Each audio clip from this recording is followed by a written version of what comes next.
आइए शिव के परम भक्तों, शिव महापुराण आरंभ करें। उमापति महादेव के चरणों में रख के माथा, गाता हूँ निर्मल पावन शिव पुराण की मैं गाथा।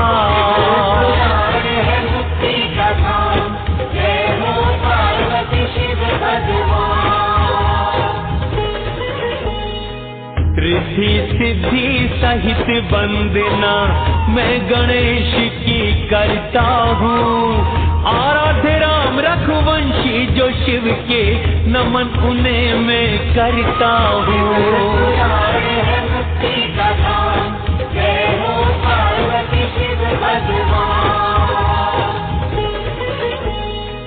हे सर्वज्ञ सूत भगवान, दीजिए पुराणों का मुझे ज्ञान, जिससे होती विवेक की बुद्धि, होती विकारों की है शुद्धि। शेष भक्ति वो मुझे बताओ, संशय सूत जी मेरा मिटाओ। जीव असुर पना कर रहे धारण, कैसे हो कलयुग में निवारण। जगत में जो भी हो सर्वोत्तम, उपाय मंगलकारी व उत्तम। प्राणियों को जो पवित्र करा दे, आत्म शुद्धि कर शिव से मिला दे। साधन परम वो मुझे बताओ, सूत जी मुझ पे दया दिखाओ। बोले सूत जी हे मुनि श्रेष्ठ, कहता उपाय में तुमसे श्रेष्ठ। कथा श्रवण का मन है तुम्हारा, सुनो सर्वोत्तम वचन हमारा। भक्ति आदि बढ़ाने वाला, काल के भय को मिटाने वाला। शिव पुराण जो ज्ञान महा है, कहूँ तुमसे जो शिव ने कहा है। सनत कुमार मुनि उपदेश अनुसार, व्यास जी की है श्रद्धा अपार। जीवों के कल्याण के कारण, कहा पुराण उन्होंने ये पावन। कलयुग जीवों को करे जो पावन, इससे श्रेष्ठ नहीं कोई साधन। जन्म जन्म बड़े पुण्य जो करते, शिव में वो ही प्रीत है रखते। शास्त्रों का है ये उत्तम रूप, पृथ्वी पर है शिव स्वरूप। शास्त्रों में उत्तम से मान के, सेवन करो शिव तुल्य जान के। शिव पुराण का श्रवण व पाठन, करके शिव को पाते हैं जन। मन इसमें जो अपना लगाते, भक्त वो पावन शिव पद पाते। प्रेम से श्रवण जो करता इसका, होता मनोरथ पूर्ण उसका। श्रवण से पाप रहित हो जाते, भोग के सुख शिव लोक को पाते।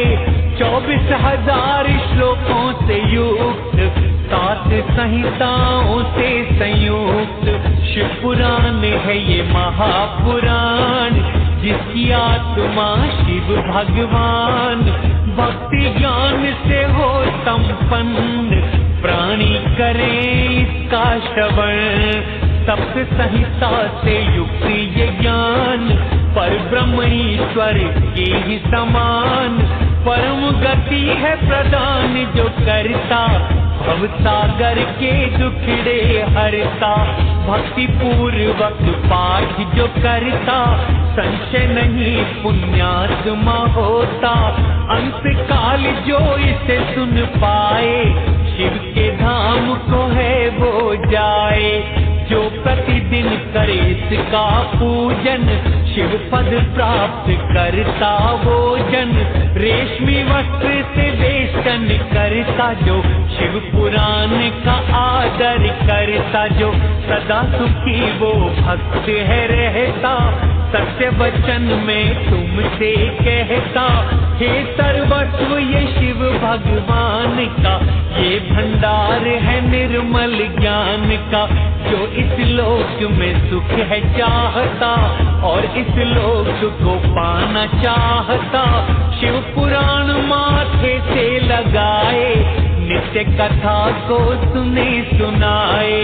धर्म अर्थ काम व मोक्ष रूप, सब पुरुषार्थों का ये स्वरूप। श्रवण सभी को ये करना चाहिए, पुण्य का भागी बनना चाहिए। शिव पुराण जो श्रवण करे, शिव को हृदय लगाए, पाए वो शिव के धाम को, इसमें संशय न आए। पुराण है मुक्ति का धाम, जय हो पार्वती शिव भगवान। अध्याय 1 और 3। शिव पुराण के श्रवण से देवराज को शिवलोक की प्राप्ति तथा चंचुला का पाप से भय एवं संसार से वैराग्य। शौनक जी कहते हैं, सूति जी परम धन्य हैं आप, परमार्थ तत्व के ज्ञाता आप। दिव्य कथा हमको ये सुनाई, जिसका नहीं कोई फलदाई। मंगल साधन ऐसा महान, नहीं भूतल पे के समान। कलयुगी पाप ये क्या क्या हरती, कैसे भक्तों को शुद्धि ये करती। करके कृपा ये हमें बताओ, कथा सार स्वामी समझाओ। हे मुनि प्राणी जो दुराचारी, खलकामी क्रोधी अति भारी। पाप कर्म दिन रात जो करते, श्रवण पठन से पुराण के तरते। एक उदाहरण तुम्हें सुनाता, सुन के पाप नाश हो जाता। कहीं किरातों का एक नगर था, जिसमें एक ब्राह्मण रहता था। पाप कर्मों को वो करता था, वैश्यावृत्ति में रत रहता था। ज्ञान धर्म से उसका न नाता, स्नान संध्या उससे न भाता। उसका नाम था देवराज, करता था वो ठगी का काज। ब्राह्मण क्षत्रिय वैश्य शूद्र मारे, हर पे उनके अन्न धन सारे। धर्म पे ना वह कौड़ी खर्चता, वैश्याओं पे खर्चा करता। एक दिन प्रयाग में आया वह, देखा वहाँ पे एक शिवालय। साधुओं संग वहाँ रात बिताया, ज्वर उसको बड़ा भारी आया। होने लगी उसे पीड़ा भारी, दुखने लगी देही भी सारी। शिव पुराण के दिन वहाँ पढ़ता, पड़ा वो भी रहा था सुनता। अंत वहीं पे उसका आया, ज्वर ने काल का ग्रास बनाया। यमु से यमपुरी लेकर आए, तभी वहाँ गण शिव के आए। गौर अंग कर्पूर समान, हाथों में था त्रिशूल महान। तन था भस्म भभूति वाला, गले में थी रुद्राक्ष की माला। क्रोधित वो यमपुरी में आए, यम के दूतों को धमकाए। देवराज को चले छुड़ा के, अद्भुत विमान पर बैठा के। लगे कैलाश को जैसे ही चलने, लगे यमदूत को लाहल करने। सुन के धर्मराज वहाँ पे आए, शिव के गणों को देख घबराए। ना कुछ पूछा न किया सवाल, पूजन किए उन गणों का काल। गण वो फिर कैलाश पे आए, देवराज को शिव को थमाए। शिव पुराण की है महिमा भारी, पाया शिव पद वह दुराचारी। सूत जी आप ये कथा सुनाए, हम भी आपने धन्य बनाए। कहें शौनक फिर करके प्रणाम, सूजी कथा कहें अब श्रीमान। गुप्त कथा भी तुम्हें सुनाता, बोले सूत जी सब समझाता। शिव भक्तों में हो अग्रगण्य तुम, वेद वेताओं में हो श्रेष्ठ तुम। समुद्र तटीक वाष्कल ग्राम, तुच्छ है जहाँ के द्विजों के काम। वैदिक धर्म विमुख वे रहते, विषय भोगों में रत वो रहते।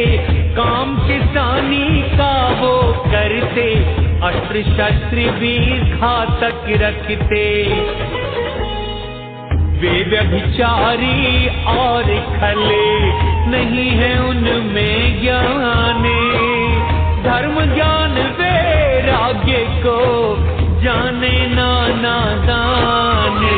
निदान है मुक्ति का धाम, जय हो पार्वती शिव भगवान।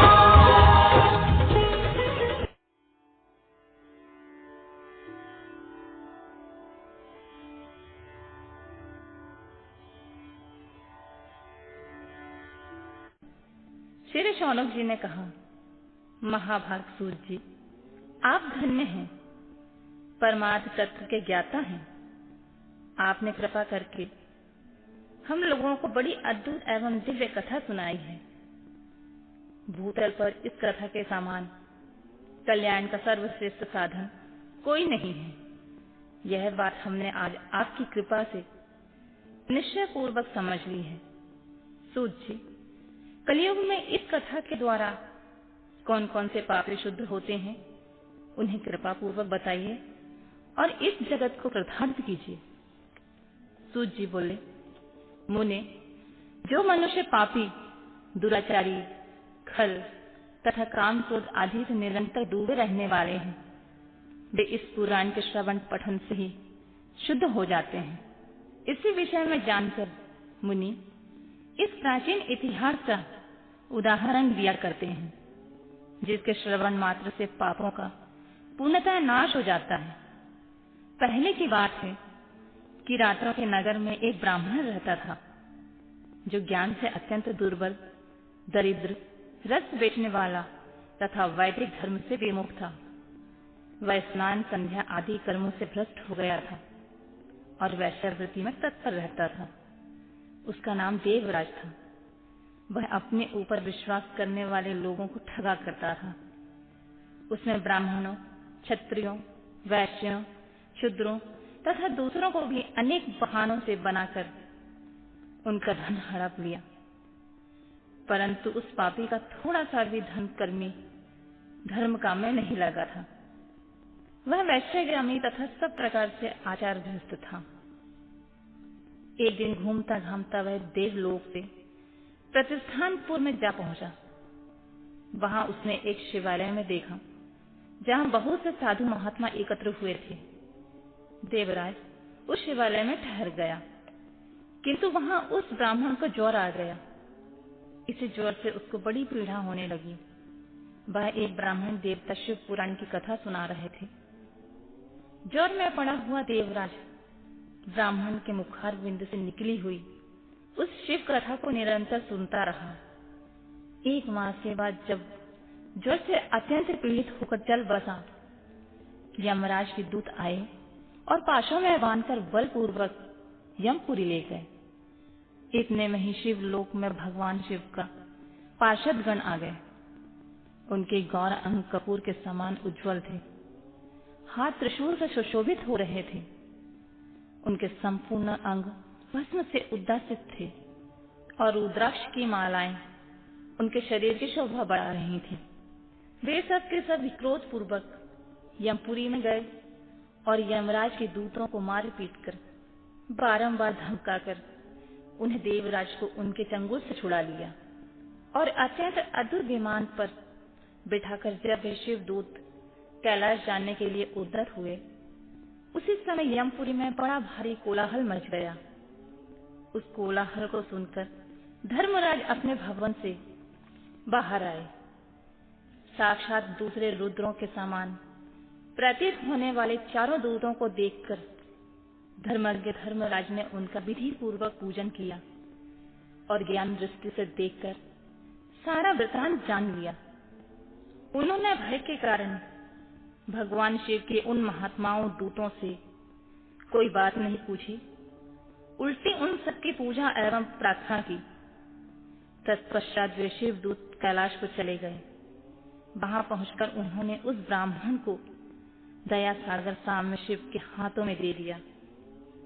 शौनक जी ने पूछा, महाभागसुत जी, आप सर्वज्ञ हैं, महामते, आपकी कृपा प्रसाद से बारंबार कृतार्थ हुआ हूं। इस इतिहास को सुनकर मेरा मन अत्यंत आनंद से निमग्न हो रहा है। अतः अब भगवान शिव में प्रेम बढ़ाने वाली शिव संबंधी की दूसरी कथा भी कहिए। श्री सूत जी बोले, शौनक सुनो, मैं तुम्हारे सामने गोपनीय कथा वस्तु का भी वर्णन करूंगा, क्योंकि तुम शिव भक्तों में अग्रगण्य तथा वेद वेताओं में श्रेष्ठ हो। समुद्र के निकटवर्ती प्रदेश में एक बात्कल नामक ग्राम है, जहाँ वैदिक धर्म से विमुख महापापी द्विज निवास करते हैं। वे सब के सब बड़े दुष्ट हैं। उनका मन दूषित विषय भोगों में लगा रहता है। वे ना तो देवताओं पर विश्वास करते हैं, न भाग्य पर। वे सभी कुटिल वृत्ति वाले हैं। किसानी करते और भली भांति के घातक अस्त्र शस्त्र रखते हैं। वे व्यभिचारी एवं खल हैं। ज्ञान वैराग्य तथा सब धर्म का सेवन ही मनुष्य के लिए परम पुरुषार्थ है। इस बात को वे बिल्कुल नहीं जानते हैं। वे सभी पशु बुद्धि वाले हैं। अन्य वर्णों के लोग भी उन्हीं की भांति कुत्सित विचार रखने वाले स्वधर्म विमुख एवं खल हैं। वे सदा कुकर्म में लगे रहते हैं और नित्य विषय भोगी में ही डूबे रहते हैं। वहां की सब स्त्रियां भी कुटिल स्वभाव की, शिक्षाचारिणी, पाप सक्त, उचित विचार वाली एवं व्यभिचारिणी हैं। वे सद्व्यवहार एवं सदाचार से सर्वथा शून्य हैं। इस प्रकार वहां का दुष्टों का ही निवास है। उस वाचकल नामक ग्राम में किसी समय एक विदुंग नामधारी ब्राह्मण रहता था। वह बड़ा अधम था, दुरात्मा और महापापी था। यद्यपि उसकी स्त्री बड़ी सुंदरी थी, तो भी वह कुमार्ग पर चलता रहता था। उसकी पत्नी का नाम चंचुला था। वह सदा उत्तम धर्म का पालन करने में लगी रहती थी, तो भी उसे छोड़कर वह दुष्ट ब्राह्मण वैश्यगामी हो गया था। इस तरह कुकर्म में लगे हुए उस बिंदुक का बहुत वर्ष व्यतीत हो गए। उसकी स्त्री चंचुला अपने काम से पीड़ित होने पर स्वधर्म नाश के भय से कृष्ण रहकर भी दीर्घ काल तक धर्म से भ्रष्ट नहीं हुई, परंतु दुराचारी पति के आचरण से प्रभावित होकर आगे चलकर वह स्त्री भी दुराचारिणी हो गई। इस तरह दुराचार में डूबे हुए उन मूल चित वाले पति पत्नी का बहुत सा समय व्यर्थ बीत गया। तदनंतर शूद्र जातीय वैश्य का पति बना हुआ वह दूषित बुद्धि वाला दूसरे ब्राह्मण बिंदु समयानुसार मृत्यु को प्राप्त कर नरक में जा पड़ा। बहुत दिनों तक नरक में दुख भोगकर वह मूल बुद्धि पापी विंध्य पर्वत पर भयंकर पिशाच हुआ। उधर उस दुराचारी पति बिंदु के मर जाने पर वह मूल हृदय चंचुला बहुत समय तक पुत्रों के साथ घर में ही रही। एक दिन देवयोग से किसी पुण्य पर्व के आने पर वह स्त्री भाई बांधुओं के साथ गोकर्ण क्षेत्र में गई। तीर्थ यात्रियों के संग में उसने भी उस समय जाकर किसी तीर्थ के जल में स्नान किया। फिर वह साधारणतः बंधुजनों के साथ यत्र तत्र घूमने लगी। घूमते घामते किसी देव मंदिर में गई और वहां उसने एक देवज्ञ ब्राह्मण के मुख से भगवान शिव की परम पवित्र एवं मंगलकारिणी उत्तम पौराणिक कथा सुनी।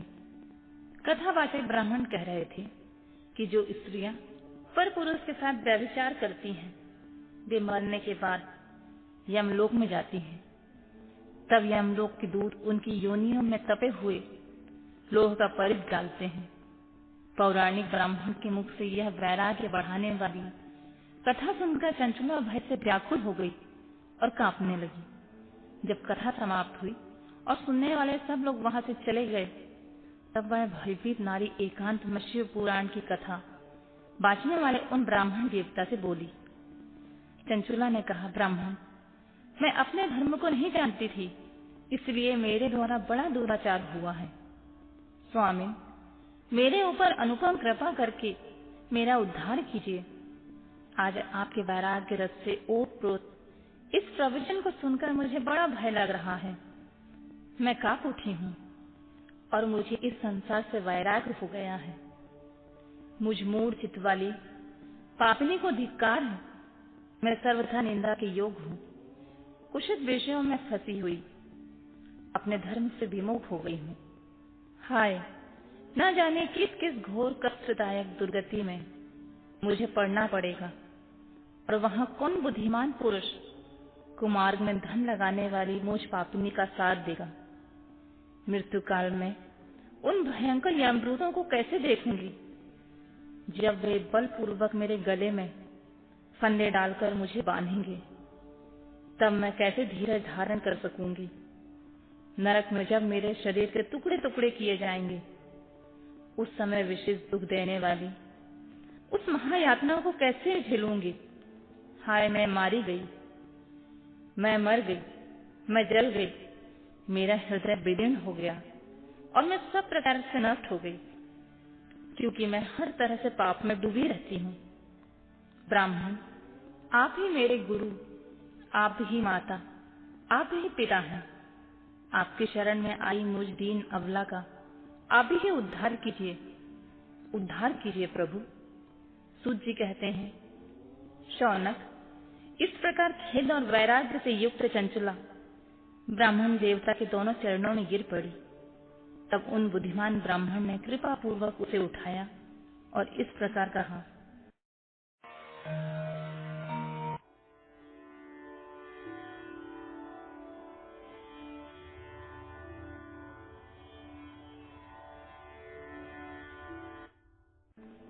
ब्राह्मण बोले, नारी, सौभाग्य की बात तो यह है कि भगवान शंकर की कृपा से शिव पुराण की वैराग्य युक्त कथा को सुनकर तुम समय पर चेत गई हो।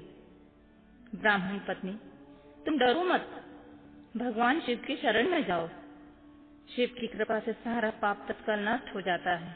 मैं तुमसे भगवान शिव की कार्तिक कथा से युक्त उस परम वस्तु का वर्णन करूंगा, जिससे तुम्हें सदा सुख देने वाली उत्तम गति प्राप्त होगी।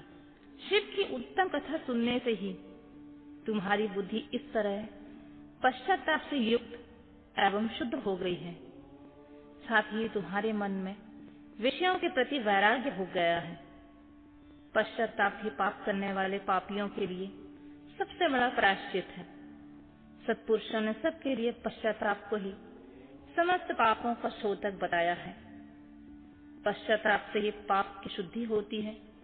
जो पश्चाताप करता है वही वास्तव में पापों का प्रायश्चित करता है, क्योंकि सत्पुरुषों ने समस्त पापों की शुद्धि के लिए जैसे प्रायश्चित का उपदेश किया है, वह सब पश्चाताप से संपन्न हो जाता है। जो पुरुष विधि पूर्वक प्रायश्चित करके निर्भय हो जाता है, वह अपने कुकर्म के लिए पश्चाताप नहीं करता है। उसे प्रायः उत्तम गति नहीं प्राप्त होती है, परंतु जिसे अपने कुकृत्य पर हार्दिक पश्चाताप होता है, वह अवश्य उत्तम गति का भागी होता है। इसमें संशय नहीं है। इस शिव पुराण की कथा सुनने से जैसी चित्त शुद्धि होती है, वैसी दूसरे उपायों से नहीं होती है। जैसे दर्पण साफ करने पर निर्मल हो जाता है, उसी प्रकार इस शिव पुराण की कथा से चित्त अत्यंत शुद्ध हो जाता है। इसमें संशय नहीं है। मनुष्य के शुद्ध चित्त में जगदम्बा पार्वती सहित भगवान शिव विराजमान रहते हैं। इससे वह विशुद्धात्मा पुरुष श्री साम सदाशिव को प्राप्त कर लेता है। इस उत्तम कथा का श्रवण समस्त मनुष्य के लिए कल्याण का बीज है। अतः यथोचित मार्ग में इसकी आराधना अर्थात सेवा करनी चाहिए। यह भव बंधन रूपी रोग का नाश करने वाली है। भगवान शिव की कथा को सुनकर फिर अपने हृदय में उसका मनन करते हुए निंध्या आसन करना चाहिए। इससे पूर्णतः चित्त शुद्धि हो जाती है। चित्त शुद्धि होने से महेश्वर की भक्ति अपने दोनों पुत्रों के साथ निश्चित ही प्रकट होती है। तत्पश्चात महेश्वर के अनुग्रह से दिव्य मुक्ति प्राप्त होती है। इसमें संशय नहीं है। जो मुक्ति से वंचित है उसे पशु समझना चाहिए, क्योंकि उसका चित्त माया के बंधन से आसक्त है। वह निश्चित ही संसार बंधन से मुक्त नहीं हो पाता। ब्राह्मण पत्नी, इसलिए तुम इन विषयों से मान हटा लो और भक्ति भाव से भगवान शंकर की इस परम पावन कथा को सुनो। परमात्मा शंकर की इस कथा को सुनने से तुम्हारे चित्त की शुद्धि होगी। इससे तुम्हें मोक्ष की प्राप्ति भी हो जाएगी। जो निर्मल चित्त से भगवान शिव के चरणाल बिंदों का चिंतन करता है उसकी एक ही जन्म में मुक्ति हो जाती है। यह मैं तुमसे सत्य सत्य कहता हूं। सूत जी बोले, शौनक, इतना कहकर वे श्रेष्ठ शिव भक्त ब्राह्मण चुप हो गए। उनका हृदय करुणा से आरूढ़ हो गया। वे शुद्ध चित्त महात्मा भगवान शिव के ध्यान में मग्न हो गए। तदंतर बिंदु की पत्नी चंचुला मन ही मन प्रसन्न हो उठी। ब्राह्मण का उक्त उपदेश सुनकर उसके नेत्रों में आनंद के आंसू छलक आए थे। वह ब्राह्मण पत्नी चंचुला हर्ष भरे हृदय से उन श्रेष्ठ ब्राह्मण के दोनों चरणों में गिर पड़ी और हाथ जोड़कर बोली, मैं कृतार्थ हो गई। तत्पश्चात उठकर वैराग्य युक्त उत्तम बुद्धि वाली वह स्त्री जो अपने पापों के कारण आतंकित थी, उन महान शिव भक्त ब्राह्मण से हाथ जोड़कर गद्यवाणी से बोली। चंचुला ने कहा, ब्राह्मण, शिव भक्तों में श्रेष्ठ स्वामी, आप धन्य हैं, परमार्थदर्शी हैं। आप सदा परोपकार में लगे रहते हैं। इसलिए श्रेष्ठ साधु पुरुषों में प्रशंसा के योग्य हैं। साधु, मैं नरक के समुद्र में गिर रही हूँ, आप मेरा उद्धार कीजिए। पौराणिक अर्थ तत्व से संपन्न जिस सुंदर शिव पुराण की कथा को सुनकर मेरे मन में संपूर्ण विषयों से वैराग्य उत्पन्न हो गया है, उसी इस शिव पुराण को सुनने के लिए इस समय मेरे मन में बड़ी श्रद्धा हो रही है। सूत जी कहते हैं, ऐसा कहकर हाथ जोड़कर उनका अनुग्रह पाकर चंचुला उस शिव पुराण की कथा को सुनने की इच्छा मन में लिए हुए उन ब्राह्मण देवता की सेवा में तत्पर होने के लिए वहां रहने लगी। तदंतर शिव भक्तों में श्रेष्ठ और शुद्ध बुद्धि वाले ब्राह्मण देव ने उसी स्थान पर उस स्त्री को शिव पुराण की उत्तम कथा सुनाई। इस प्रकार उस गोकर्ण नामक महाक्षेत्र में स्त्री ने परम उत्तम कथा सुनी, जो भक्ति, ज्ञान और वैराग्य बढ़ाने वाली तथा मुक्ति देने वाली है। उस परम उत्तम कथा को सुनकर वह ब्राह्मण पत्नी अत्यंत कृतार्थ हो गई। उसका चित्त शुद्ध हो गया। फिर भगवान शिव के अनुग्रह से उसके हृदय में शिव के सद्गुण रूप का चिंतन होने लगा। इस प्रकार उसने भगवान शिव में लगी रहने वाली उत्तम बुद्धि पाकर शिव के सच्चिदानंदमय स्वरूप का बारंबार चिंतन आरंभ किया। तत्पश्चात समय के पूरे होने पर भक्ति, ज्ञान और वैराग्य से युक्त चंचुला ने अपने शरीर को बिना किसी कष्ट के त्याग दिया। इतने में ही त्रिपुर शत्रु भगवान शिव का भेजा हुआ एक दिव्य विमान द्रुत गति से वहां पहुंचा, जो उनके अपने गणों से संयुक्त और भली भांति के शोभा साधनों से संपन्न था। चंचुला उस विमान पर आरूढ़ हुई और भगवान शिव के श्रेष्ठ पार्षदों ने उसे तत्काल शिवपुरी में पहुंचा दिया। उसके सारे मल धुल गए थे। वह दिव्य रूप धारणी दिव्यांगना हो गई थी। उसके दिव्य अपव्यय उसकी शोभा बढ़ाते थे। मस्तक पर अर्धचंद्राकार का मुकुट धारण किए वह गौरांगी देवी शोभा वाली दिव्य आभूषण से वे भूषित थी। शिवपुरी में पहुंचकर उसने सनातन देवता त्रिनेत्रधारी महादेव जी को देखा। सभी मुख्य देवता उनकी सेवा में खड़े थे।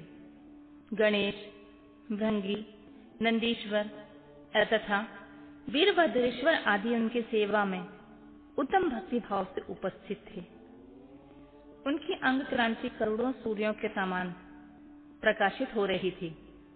कंठ में नील चिन्ह शोभा पाता था। 5 मुख और प्रत्येक मुख में 3 नेत्र थे। मस्तक पर अर्धचंद्राकार मुकुट शोभा देता था। उन्होंने अपने बांग भाग में गौरी देवी को बिठा रखा था, जो विद्युत पूजी के समान प्रकाशित हो रही थी। गौरीपति महादेव जी की क्रांति कपूर के समान गौर थी। उनका सारा शरीर श्वेत भस्म से भ्राषित था। शरीर पर श्वेत वस्त्र शोभा पा रहे थे।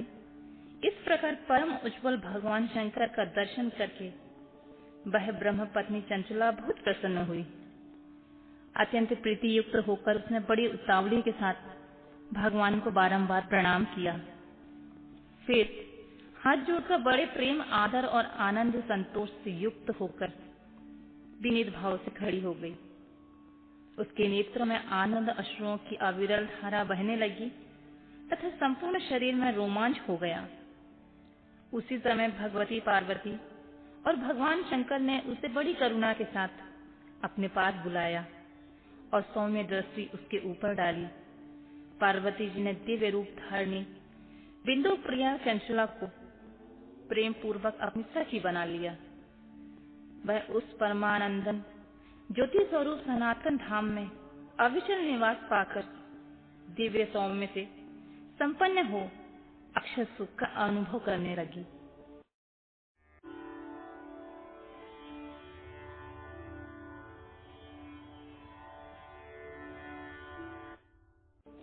सूत जी बोले, एक दिन परमानंद से निमग्न हुई चंचला ने उमा देवी के पास जाकर प्रणाम किया और दोनों हाथ जोड़कर उनकी स्तुति करने लगी।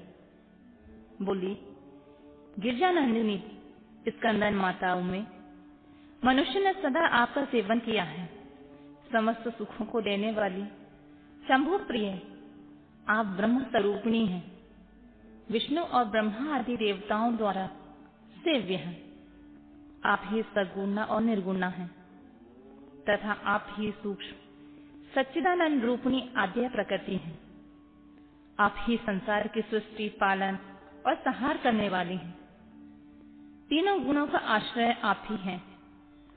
ब्रह्मा, विष्णु और महेश्वर, इन तीनों देवताओं का आवास स्थान तथा उनकी उत्तम प्रतिष्ठा करने वाली पराशक्ति आप ही हैं। सूत जी कहते हैं, शौनक, जिसे सद्गति प्राप्त हो गई थी, वह चंचला इस प्रकार महेश्वर पत्नी उमा की स्तुति करके सिर झुकाए चुप हो गई। उसके नेत्रों में प्रेम के आंसू उमड़ आए थे। तब करुणा से भरी हुई शंकर प्रिया भक्त वत्सला पार्वती देवी ने चंचला को संबोधित करके बड़े प्रेम से इस प्रकार कहा, सखे चंचुले, सुंदरी, मैं तुम्हारी हुई इस प्रकार की स्तुति से बहुत प्रसन्न हूँ। बोलो, तुम क्या वर मांगती हो? तुम्हारे लिए मुझे कुछ भी अदेय नहीं है। चंचुला बोली, निष्पाप गिरिराज कुमारी, मेरे पति विदुर इस समय कहाँ हैं? उनकी गति कैसे हुई है यह मैं नहीं जानती। कल्याणमयी दीन वत्सले, मैं अपने उन पतिदेव से किस प्रकार संयत हो सकूं, वैसा ही उपाय कीजिए। महेश्वरी महादेवी, मेरे पति एक शुद्र जातीय वैश्या के प्रति आसक्त थे और पाप में ही डूबे रहते थे। उनकी मृत्यु मुझसे पहले ही हो गई थी। न जाने वे किस गति को प्राप्त हुए। गिरजा बोली, बेटी, तुम्हारे विदुर नाम वाला पति बड़ा पापी था। उसका अंतःकरण बड़ा ही दूषित था। वैश्य का उपभोग करने वाला वह महामूढ़ मरने के बाद नरक में पड़ा। अगणित वर्षों तक नरकों में नाना प्रकार के दुख भोग कर वह पापात्मा अपने शेष पाप को भोगने के लिए विंध्या पर्वत पर पिशाच हुआ है। इस समय वह पिशाच अवस्था में ही है। नाना प्रकार के केश उठा रहा है। और वह दुष्ट वायु पीकर रहता है। वह सभी प्रकार के कष्ट सहता है। सूर्य कहते हैं, शौनक, गौरी देवी की यह बात सुनकर उत्तम व्रत का पालन करने वाली चंचुला उस समय पति के महान दुख से दुखी हो गई। फिर मन को स्थिर करके उस ब्राह्मण पत्नी ने व्यथित हृदय से महेश्वरी को प्रणाम किया और पुनः पूछा, महेश्वरी, महादेवी, मुझ पर कृपा कीजिए और दूषित कर्म करने वाले मेरे उस दुष्ट पति का अब उद्धार कर दीजिए। कुशित बुद्धि वाले उस पापात्मक पति का किस उपाय से उत्तम गति प्राप्त हो सकती है, यह शीघ्र ही बताइए। पार्वती ने कहा, तुम्हारा पति यदि शिव पुराण की पुण्यमयी उत्तम कथा को सुने तो सारी दुर्गति को पार करके वह उत्तम गति का भागी हो सकता है। अमृत के समान मधुर अक्षरों से युक्त गौरी देवी का यह वचन आदर पूर्वक सुनकर चंचुला ने हाथ जोड़कर मस्तक झुकाकर उन्हें बारंबार प्रणाम किया और अपने पति के समस्त पापों की शुद्धि तथा उत्तम गति की प्राप्ति के लिए पार्वती देवी से यह प्रार्थना की कि मेरे पति को शिव पुराण सुनाने की व्यवस्था होनी चाहिए। वह ब्राह्मण पत्नी के बारंबार प्रार्थना करने पर शिव प्रिया गौरी देवी को बड़ी दया आई। उन भक्त वत्सला महेश्वरी गिरिराज कुमारी ने भगवान शिव की उत्तम कार्तिक का गान करने वाले गंधर्वराज तुम्बुरु को बुलाकर उनसे प्रसन्नता पूर्वक इस प्रकार कहा, तुम्बुरु, तुम्हारे भगवान शिव में प्रीति है। तुम मेरे मन की बात जानकर मेरे अभीष्ट कार्यों को सिद्ध करने वाले हो, इसलिए मैं तुम्हें एक बात कहती हूँ, तुम्हारा कल्याण हो। तुम मेरी इस सखी के साथ शीघ्र ही विंध्या पर्वत पर जाओ। वहां एक महाघोर और भयंकर पिशाच रहता है। उसका वृतांत तुम आरंभ से ही सुनो। मैं तुमसे प्रसन्नता पूर्वक सब बताती हूँ। पूर्व जन्म में वह पिशाच बिंदु नाम का ब्राह्मण मेरी इस सखी चंचुला का पति था, परंतु वह दुष्ट वैश्यगामी हो गया। स्नान संध्या आदि में से कर्म छोड़कर अपवित्र रहने लगा। क्रोध के कारण उसकी बुद्धि पर मूढ़ता छा गई। वह कर्तव्य का विवेक नहीं कर पाता था। अवक्षय भक्षण, सज्जनों से द्वेष और दूषित वस्तुओं को दान में लेना, यही उसका स्वाभाविक कर्म बन गया था। वह अस्त्र शस्त्र लेकर हिंसा करता, बाएं हाथ से खाता, दीनों को सताता और क्रूरता पूर्वक पराये घरों में आग लगा देता था। चांडालों से प्रेम करता और प्रतिदिन वैश्या के संपर्क में रहता था। बड़ा दुष्ट था। वह पापी अपनी पत्नी का परित्याग करके दुष्टों के संग ही आनंद मानता था। वह मृत्यु पर्यंत दुराचार से ही फंसा रहा और फिर अंतकाल आने पर उसकी मृत्यु हो गई। वह पापियों के भोग स्थान घोर यमपुर में गया। वहां बहुत से नरकों का उपभोग करके वह दुष्टात्मा जीव और उस समय विंध्या पर्वत पिशाच पर बना हुआ है। वही वह दुष्ट पिशाच अपने पापों का फल भोग रहा है। तुम उसके आगे यत्न पूर्वक शिव पुराण की उस दिव्य कथा का प्रवचन करो, जो परम पुण्यमयी तथा समस्त पापों का नाश करने वाली है। शिव पुराण की कथा का श्रवण सबसे उत्कृष्ट पुण्य कर्म है। उससे उसका हृदय शीघ्र ही समस्त पापों से शुद्ध हो जाएगा और वह प्रेत योनि का परित्याग कर देगा। उस दुर्गति से युक्त होने पर बिंदु नामक पिशाच को मेरी आज्ञा से विमान पर बिठाकर तुम भगवान शिव के समीप ले आओ।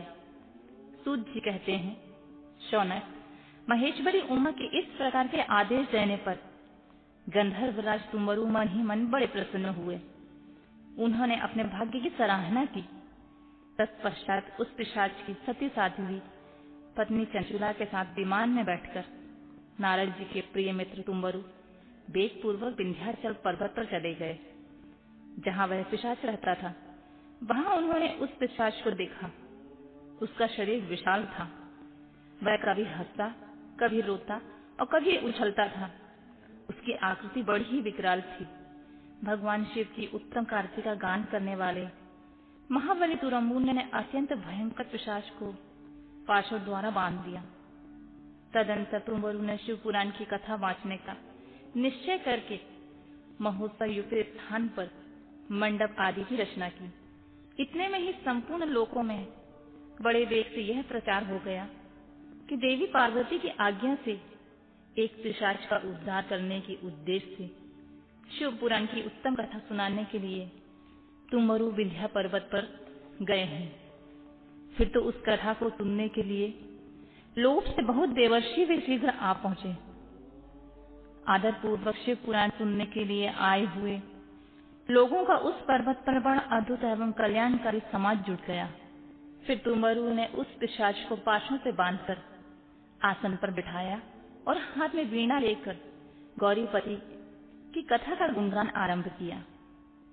पहले अर्थात विदेश्वर संहिता से लेकर 7वीं वायु संहिता तक महात्म सहित शिव पुराण की कथा का उन्होंने स्पष्ट वर्णन किया। 7 संहिताओं सहित विष्णु पुराण का आदर पूर्वक श्रवण करने पर वे सभी श्रोता पुनः कृतार्थ हो गए। उस परम पुण्यमय शिव पुराण को सुनकर उस पिशाच ने अपने सारे पापों को धोकर पैशाचिक शरीर को त्याग दिया। फिर शीघ्र ही उसका रूप दिव्य हो गया। अंग कांति गौर वर्ण की हो गई। शरीर पर श्वेत वस्त्र तथा सभी प्रकार के पुरुषोचित आभूषण उसके अंगों को उद्दासित करने लगे। वह त्रिनेत्रधारी चंद्रशेखर रूप हो गया। इस प्रकार दिव्य देह होकर श्रीमान बेंदुक अपनी प्राण वल्लभा चंचुला के साथ स्वयंवी पार्वती वल्लभ भगवान शिव का गुणगान करने लगा। उसकी स्त्री को इस प्रकार के दिव्य रूप से सुशोभित देख वे सभी देवर्षि बड़े विस्मित हुए। उनका चित्त परमानंद से परिपूर्ण हो गया। भगवान महेश्वर का वह अद्भुत चरित्र सुनकर वे सभी श्रोता परम कृतार्थ होकर प्रेम पूर्वक श्री शिव का यशोगान करते हुए अपने अपने धाम को चले गए। दिव्य रूपधारी श्रीमान बिंदु भी सुंदर विमान पर अपनी प्रियतमा के पास बैठकर सुख पूर्वक आकाश में स्थित बड़ी शोभा पाने लगा। तदंतर महेश्वर के सुंदर एवं मनोहर गुणों का गान करता हुआ वह अपनी प्रियतमा तथा तुमरु के साथ शीघ्र ही शिवधाम में जा पहुंचा। वहां भगवान महेश्वर तथा पार्वती देवी ने प्रसन्नता पूर्वक बिंदु का बड़ा सत्कार किया। उसे अपना पार्षद बना लिया। उसकी पत्नी चंचुला पार्वती जी की सखी हो गई। उस घनीभूत ज्योति स्वरूप परमानंदमय सनातन धाम में अविचल निवास पाकर वे दोनों दंपति परम सुखी हो गए।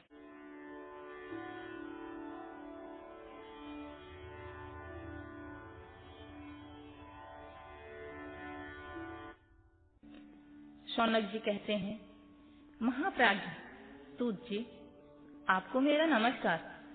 आप धन्य हैं, शिव भक्तों में श्रेष्ठ हैं।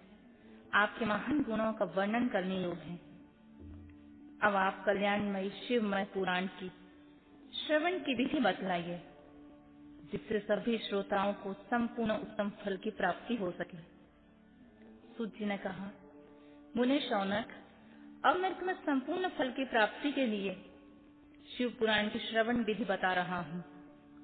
पहले किसी ज्योतिषी को बुलाकर दान मान से संतुष्ट होकर अपने सहयोगी लोगों के साथ बैठाकर बिना किसी विघ्न बाधा के कथा की समाप्ति होने के उद्देश्य से शुद्ध मुहूर्त का अनुसंधान कराएं और प्रयत्न पूर्वक देश देश में स्थान स्थान पर संदेश भेजें कि हमारे यहाँ शिव पुराण की कथा होने वाली है।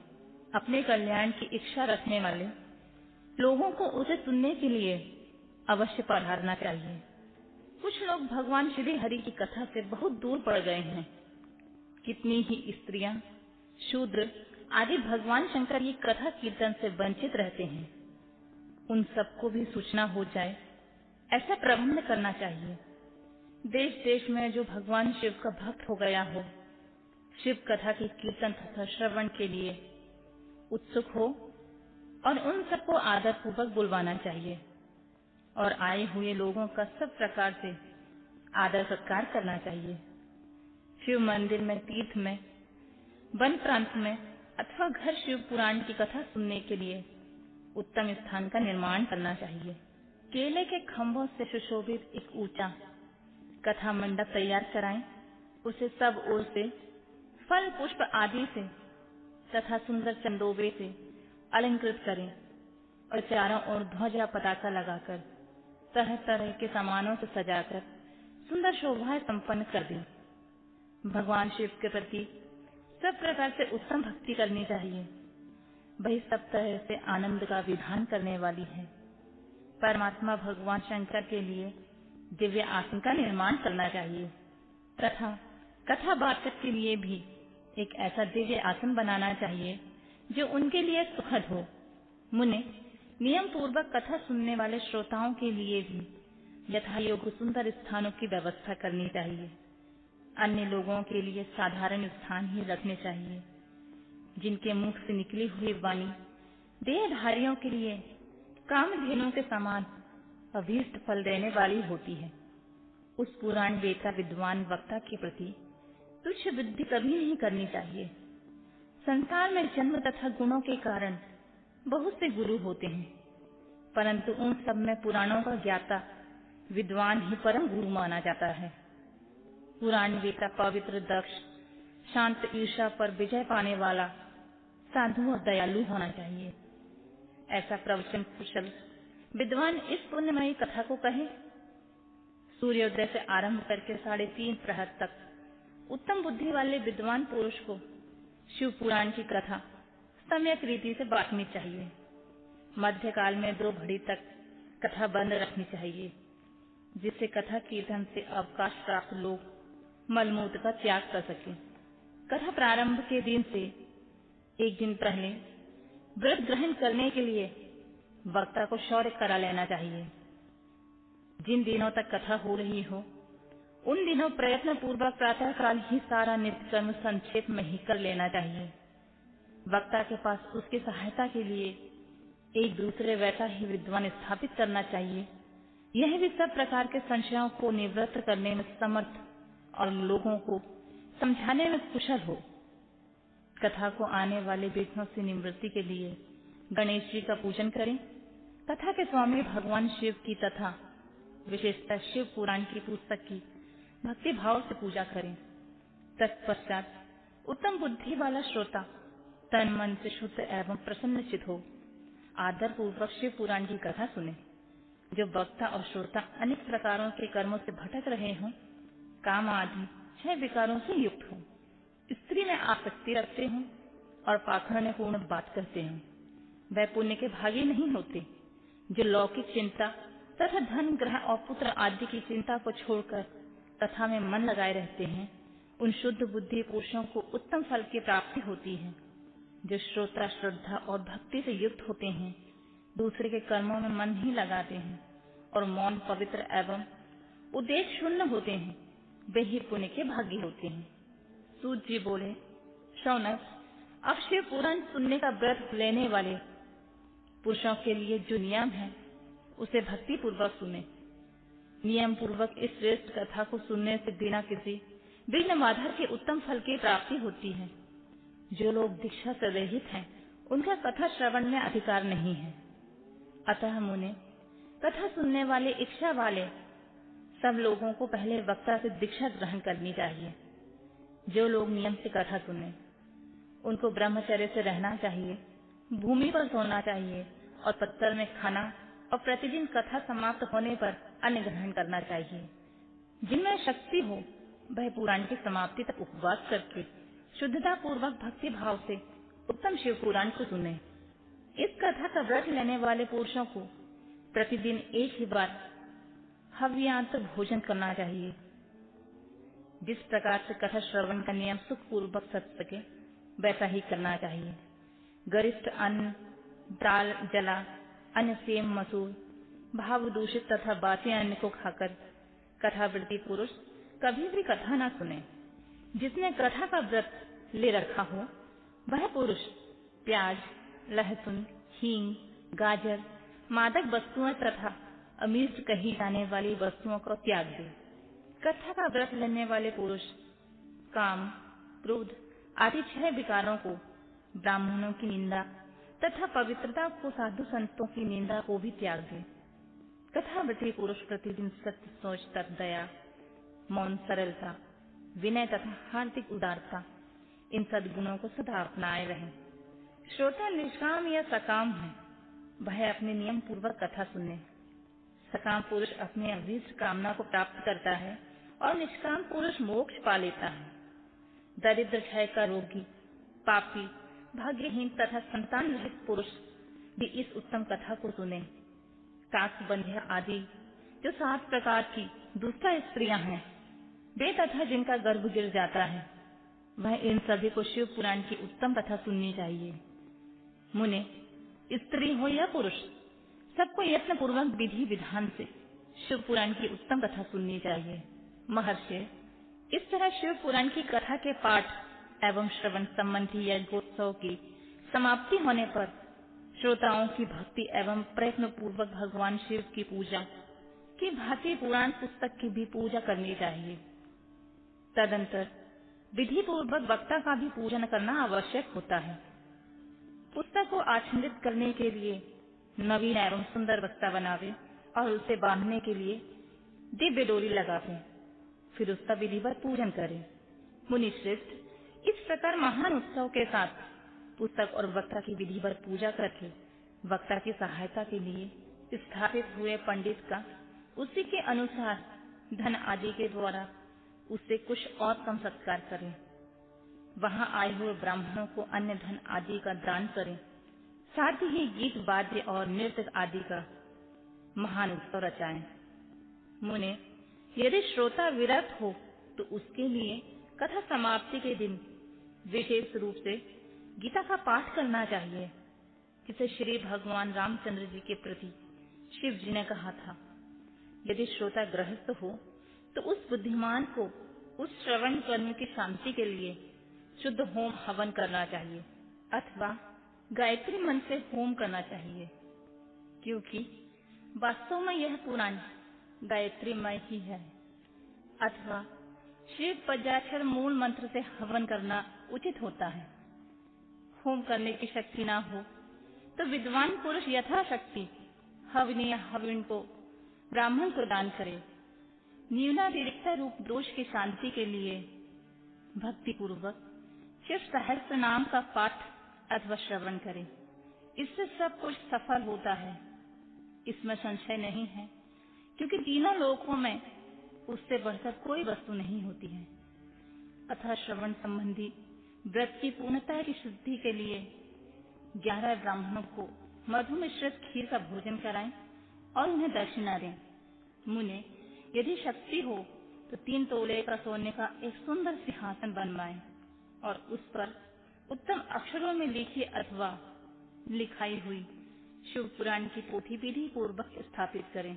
तत्पश्चात पुरुष उसकी आवाहन विधि विविध उपचारों से पूजा करके दक्षिणा चढ़ाएं। फिर जितेंद्रिय आचार का वस्त्र, आभूषण एवं गंध आदि से पूजन करके दक्षिणा सहित वह पुस्तक उन्हें समर्पित कर दें। उत्तम बुद्धि वाला श्रोता इस प्रकार भगवान शिव को संतोष के लिए पुस्तक दान करे। शौनक, इस पुराण के उस दान के प्रभाव से भगवान शिव का अनुग्रह पाकर पुरुष भव बंधन से मुक्त हो जाता है और इस तरह की विधि विधान का पालन करने पर श्री संपत शिव पुराण संपूर्ण फल देने वाला तथा भोग और मोक्ष का दाता होता है। मुने, शिव पुराण का सारा महात्मा जो संपूर्ण अभीष्ट को देने वाला है, मैंने तुम्हें कह सुनाया। और अब क्या सुनना चाहते हो श्रीमान? शिव पुराण समस्त पुराणों के भाल का तिलक माना गया है। यह भगवान शिव को अत्यंत प्रिय, रमणीय तथा भावरोग का निवारण करने वाला है। जो सदा भगवान शिव का ध्यान करते हैं, जिनकी वाणी शिव के गुणों की स्तुति करती है और जिनके दोनों कान उनकी कथा सुनते हैं, इस जीव जगत में उन्हीं का जन्म लेना सफल है। वे निश्चय ही संसार सागर से पार हो जाते हैं।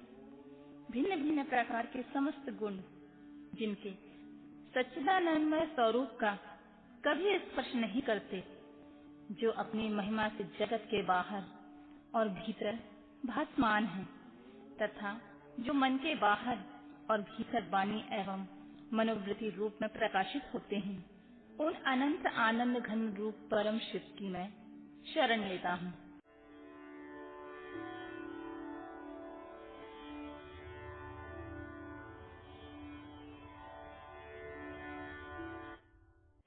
जो आदि और अंत में नित्य मंगलमय है, जिनकी समानता अथवा तुलना कहीं भी नहीं होती है, जो आत्मा के स्वरूप को प्रकाशित करने वाले देवता हैं, जिनके 5 मुख हैं और जो खेल ही खेल में अनायास जगत की रचना, पालन और संहार तथा अनुग्रह एवं तिरोभाव रूप 5 प्रबल कर्म करते रहते हैं, उन सर्वश्रेष्ठ अजर अमर ईश्वर अंबिकापति भगवान शंकर का मन ही मन में चिंतन करता हूँ। व्यास जी कहते हैं, जो धर्म का महान क्षेत्र है और जहाँ गंगा जमुना का संगम हुआ है, उस परम पावन प्रयाग में जो ब्रह्मलोक का मार्ग है, सत्य व्रत में तत्पर रहने वाले महातेजस्वी महाभाग महात्मा मुनियों ने एक विशाल यज्ञ का आयोजन किया है। उस ज्ञान यज्ञ का समाचार सुनकर पौराणिक शिरोमणि व्यास शिष्य महामुनि सूत जी वहां मुनियों का दर्शन करने के लिए आए। सूत जी को आते देख वे सब मुनि उस समय हर्ष से खिल उठे और अत्यंत प्रसन्न चित्त से उनका विधिवत स्वागत सत्कार किया। तत्पश्चात उन प्रसन्न महात्माओं ने उनकी विधिवत स्तुति कर विनय पूर्वक हाथ जोड़कर उनसे इस प्रकार कहा, सर्वज्ञ विद्वान रोमहर्षण जी, आपका भाग्य बड़ा भारी है। इसी से आपने व्यास जी के मुख से अपनी प्रसन्नता के लिए ही संपूर्ण पुराण विद्या प्राप्त की है। इसीलिए आप आश्चर्य स्वरूप कथाओं के भंडार हैं। ठीक उसी तरह जैसे रत्नाकर समुद्र में बड़े बड़े सारभूत रत्नों का आगार है, इन्हीं तीनों लोकों में भूत, वर्तमान और भविष्य तथा और जो भी कोई वस्तु है वह आपसे अज्ञात नहीं है। आप हमारे सौभाग्य से इस यज्ञ का दर्शन करने के लिए यहाँ पधार गए हैं। इसी व्यास से हमारा कुछ कल्याण करने वाले हैं, क्योंकि आपका आगमन निरर्थक नहीं हो सकता। हमने पहले भी आपसे शुभ शुभ तत्व का पूरा वर्णन सुना है, किंतु उससे तृप्ति नहीं होती है। हमें उससे सुनने की बारंबार इच्छा होती है। उत्तम बुद्धि वाले सूत जी, इस समय हमें एक ही बात सुननी है। यदि आपका अनुग्रह ही हो तो गोपनीय होने पर भी आप उस विषय का वर्णन करें।